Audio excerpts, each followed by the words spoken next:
आराम से आ गए। ये 5 बार ये करना है ताड़ासन। इसमें एक बाल्व होता है पेट और उसके बीच में, छोटी आंत के बीच में पायलर बाल्व, वो खुलता है, तो पानी जो हमने पिया वो फिर नीचे जाएगा आंतों में। ठीक, अब गैप कर लेंगे पैरों में।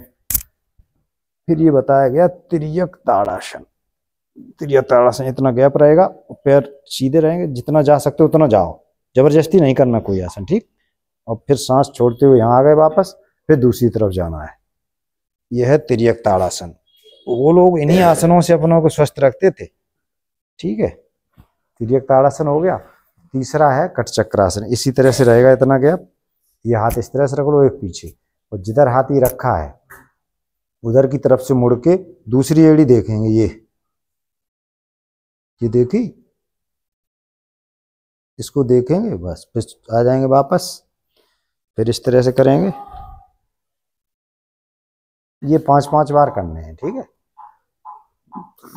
5-5 बार तीनों आसन कर लेंगे। ठीक, आसन कर लेंगे तो फिर आपको लेटिन जाना पड़ेगा। तो इसमें से हमने 3 आसन निकाले, बाकी के तो इसमें 5 होते हैं। वो एक लेट के किया जाता है, एक वो तिर्यक भुजंगासन है, और एक कागासन या शंखासन बोलते हैं। तो वो तो मैंने बाष्पिक लंबी आंतों की सफाई की थी, वो टिपिकल प्रक्रिया है। उसमें मैंने 1 घंटे में 18 गिलास पानी पिया था। 18 गिलास पानी पी के पूरा, जैसा पानी हम पीते हैं वैसा ही साफ पानी आता है लेटिन के रास्ते, और कुछ नहीं, केवल गुनगुना पानी नमक डाल के ये पिया जाता। तो पूरी आंतों इतनी गंदगी निकलती हम बता नहीं सकते। ठीक, वो गंदगी जब बाहर हो जाएगी तो अब बहुत सारी बीमारियों से अपने आप ठीक हो जाएंगे। हाथों की सफाई हो गई। ऐसे समझो जैसे हम गाड़ी की सर्विस नहीं कराते, सर्विस कराते तो वो फिर सही हो जाती।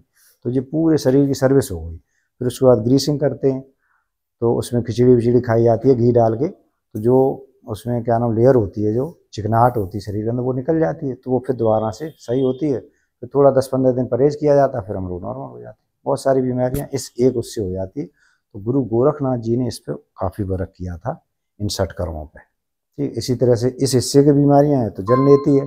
जलनेती करते हो आप लोग? नहीं, इधर से पानी डालते हैं नेती लोटा से, इससे पूरा ये दिमाग की सफाई हो गई, इधर से निकलता है, फिर इधर से डालते हैं, फिर इधर से निकलेगा। तो इस हिस्से की दिक्कतों के लिए, प्लस जो हम लोग इडा पिंगला सुषुम्ना नाड़ी होती है, कुंडली जागरण के लिए जब हम लोग वो करते हैं तो सुषुम्ना को खोलने के लिए ये जलनेती भी की जाती है। हेलो। हेलो जी जी, नमस्ते डॉक्टर। जी, अभी हम बिजी हैं, एक जगह कार्यक्रम में हैं, अभी बात करते हैं। नहीं, तो आपने बुलाया था ना 5 बजे के बाद में, तो तो हम अभी कार्यक्रम में हैं, अभी बताएंगे। ठीक है, ठीक। तो ये 3 आसन हो गए, तो उसमें से हमने 3 निकाले, और 3 ही ये हम बताते हैं, उसी से आप लोगों का पेट साफ हो जाएगा और आप लोग स्वस्थ रहेंगे।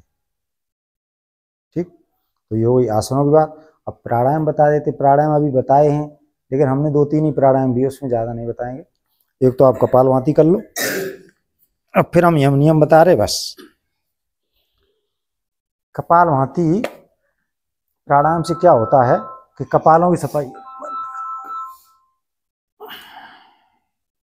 सफाई होती है। ठीक है, कपाल, ये दोनों, ये हिस्से हैं दोनों हमारे ब्रेन, इनकी सफाई होगी। ऐसे बैठ गए, यही आसन बढ़िया है। वैसे सिद्धासन पद्मासन में भी बैठ सकते हो, पद्मासन आप लोग करते होंगे। ठीक, तो हमको आराम से सांस भरनी है, प्रेशर के साथ निकालनी है, और बहुत ज़्यादा तेज नहीं। आप लोग बच्चे तो कर सकते हो, लेकिन बड़े लोगों को जब हम बताते हैं तो स्लो करना होता है। ज़्यादा तेज करोगे तो हार्ट पे दिक्कत होती है। इसमें तेज नहीं करना, आराम से सांस भरी,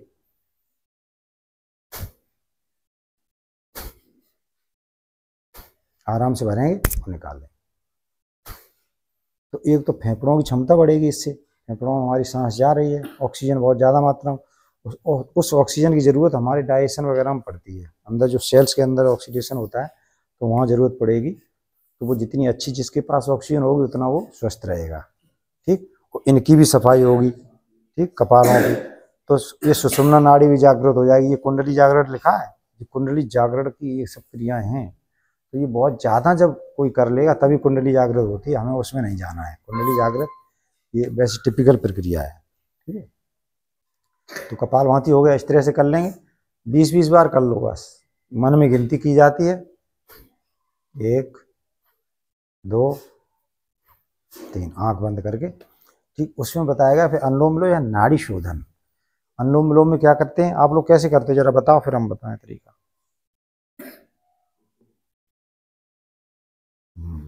ठीक है, तो ये हो गया अनुलोम विलोम। इसमें क्या करते हैं, सांस भरी और निकाली।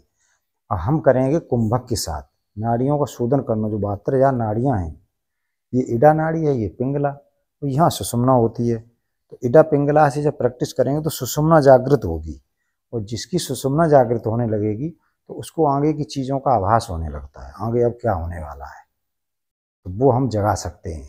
प्रैक्टिस से जागेगी, ये नहीं 2-4 महीने में, सालों लग जाते हैं, लेकिन हो जाएगी, असंभव नहीं। क्योंकि मैंने खुद प्रैक्टिकल की अपने ऊपर, तब हम आप लोगों को बताते हैं। जहाँ भी कार्यक्रम होता है वहाँ यही चीज़ बताते हैं कि कर सब सकते हैं, लेकिन बस शुरुआत आपको करनी है। क्योंकि महर्षि पतंजलि ने जो पहला सूत्र बताया था अष्टांग वो योग दर्शन का, अथ योगानुशासनम था। अथ योगानुशासनम मतलब अनुशासन के साथ अगर हम योग करेंगे तब तो उसके फायदे हैं। नहीं तो आज कर लिया, कल नहीं किया, परसों बीमार हो गए, कोई फायदा नहीं, ये वो बहाना बना दिया तो कोई फायदे नहीं, ठीक। तो हम नाड़ी शोधन करेंगे इस तरह से, ये 2 उंगली रखेंगे आज्ञा चक्र पे, ठीक, और राइट नोज बंद करेंगे। शुरुआत करेंगे इडा नाड़ी से, ये चंद्र नाड़ी है, ये सूर्य नाड़ी, ठीक।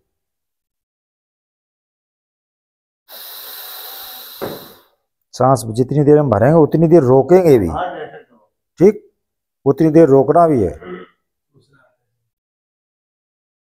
ठीक। जितनी देर भरी उतनी देर में हमने रोकी, और फिर उतनी देर में हम निकाल देंगे धीमे से। अब फिर भरी इधर से,